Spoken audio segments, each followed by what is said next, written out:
Spencer Lazara, MMAinterviews.tv. We're here at Extreme Couture. I'm alongside the man of World Series of Fighting. Had a nice announcement. Must be pretty excited right now. 3-year deal, NBC Sports for World Series of Fighting.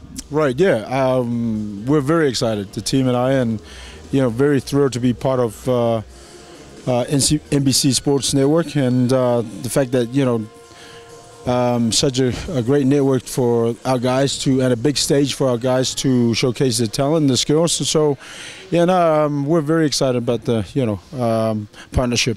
It was nice to gain some real momentum there. The first event, you would say, was an all-around success. Absolutely. We were happy. NBC Sports were happy. Executives, our sponsors. All in all, it was more than what we wanted, more than what we expected.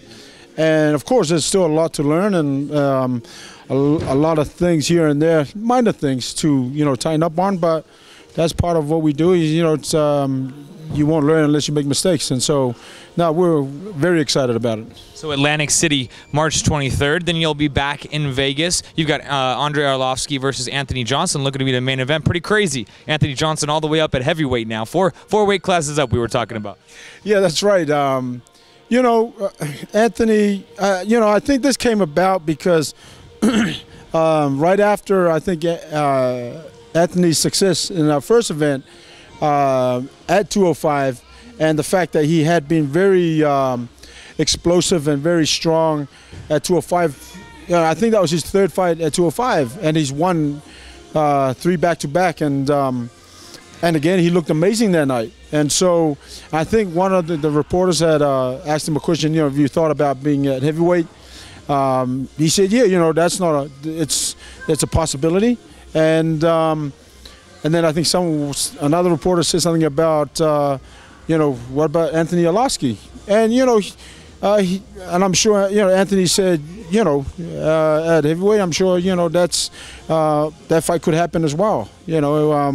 So that fight somehow it came about, and they both agreed to do that, and I think it's an exciting fight, different, and I think Anthony is the first guy in history of MMA or fighting to go up 3 weight divisions and be effective. You know what I mean? So although this is his first fight at heavyweight, I honestly believe he's going to do well. So definitely excited to see it. That's a tough one to call, man. I guess from the big guys to the little guys, Tyson Nam versus Sergio Moraes. That's an exciting one that I'm looking forward to. That one also will be on March 23rd.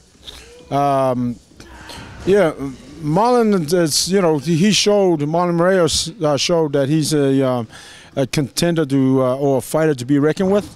He fought he went up against one of the top dogs in the game, and with his little experience, he was able to pull off an upset. And Tyson Nam comes off with a huge win. So I mean, that fight's gonna be exciting because they're both, they can both hurt you, and they both throw some amazing combos. And Tyson, Moraes is a great counter fighter as well. So I think it's gonna be a really exciting fight. No introduction to any belts quite yet. When can we expect some belts to come in the mix here? Now that you got this 3-year deal, seems like you would want to crown some guys champions here as soon as possible, right? Yeah, absolutely. There's still discussions that we haven't actually closed that door yet. There's still discussions of whether the Tyson Nam and Marlon Moraes fight could be a title fight.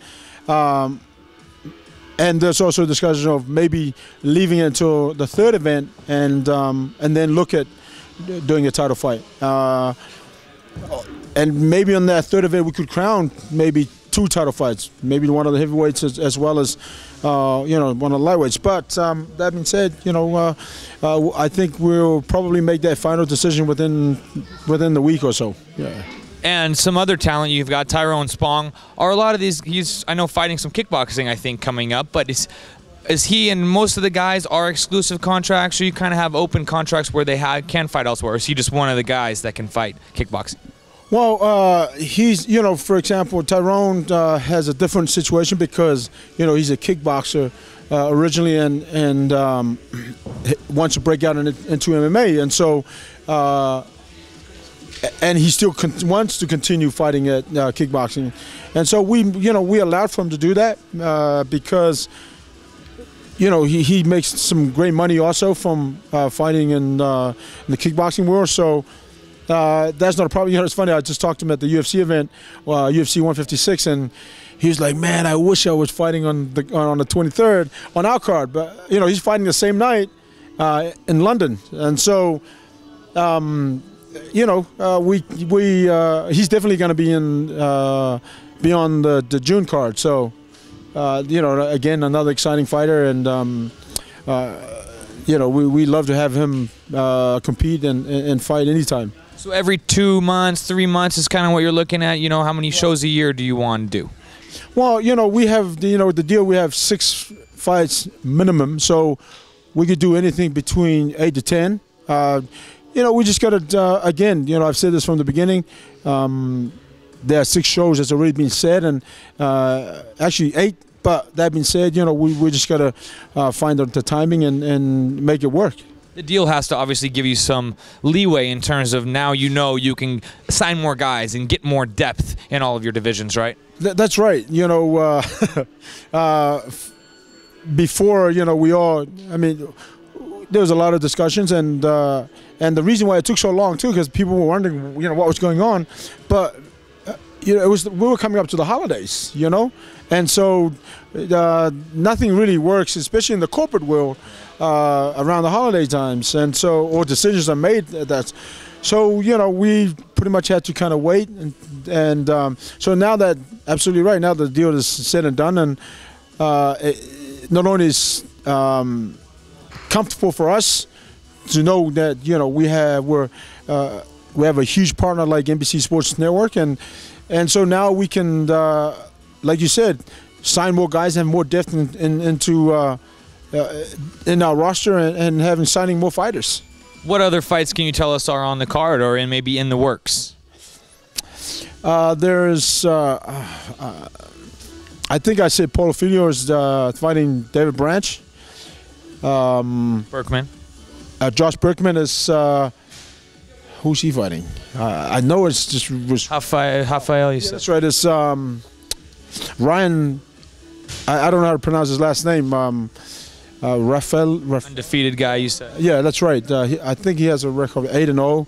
And that's an interesting fight. Now, Ali made that fight happen, and I haven't seen Ryan fight, but Ali apparently says that Ryan's a very explosive fighter, very good in all aspects of the game, and so Josh Berkman brings a lot of experience and a lot of toughness, and he looked amazing in his last fight as well. So he's been on a tear, man. Right. You also got Jorge Lopez, I understand. Looks like he might be coming on board and fighting on that card as well.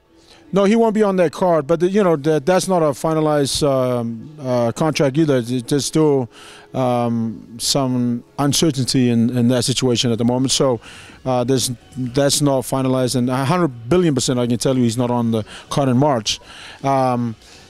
But all these fighters that are looking for a home, obviously for us is, it's got to make sense. Jorge comes off 2 losses, and he's actually talked to me about it before. And I said to him, he needs to go and get some wins under his belt before I look at signing him. And then I heard something else in the office yesterday, actually.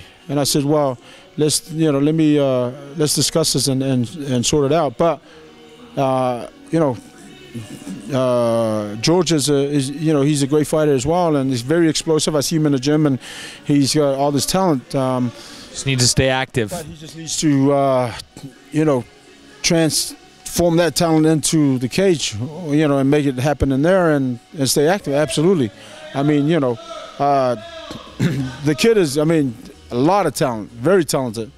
Yeah. A lot of guys obviously will be available with the Strikeforce guys that don't get brought over to the UFC. There's a lot of talent floating around. What kind of guys can you tell us? Anybody you're really interested in? Rampage now, maybe a free agent and whatnot as well. Well, that's very possible. But from what I understand, UFC has, I think, 30 days to match that.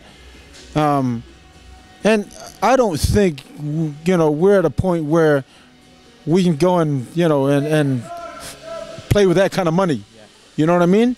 And that's just being real. You know, like I said, you got to we'll take one step at a time. Rampage is a great fighter, and I think he would be a great asset. At the same time, it's like, well, it's kind of pointless for us to kind of put an offer out there when he's getting paid this certain amount at UFC, and if we're offering him, let's say, half, and he's already getting another, you know, a lot more from UFC, and then UFC goes, oh, well, I mean, we'll just give you the same purse. It's kind of pointless for us to do any kind of negotiation like that. So I think we'll just wait and let that play out and see where. Looking more to build kind of your own talent from smaller and really build it, huh? Absolutely. I mean, you know, we've signed a lot of undefeated guys, 8-0, 10-0, 12-0, 6-0. You know, there's this young talent that's what's his name? Oh, actually, that could be. That's right. I think he's. Oh, no, it's not. Justin, that's right. Justin, his name is spelled G-A-E-T-H-J. Now, how you pronounce that, I don't know. But that being said, like, this kid, I've seen some footage on Justin, and, you know, he's a beast. And I think he's had 7 fights, 7 wins, 4 by knockout and 3 by submission or something like that, right?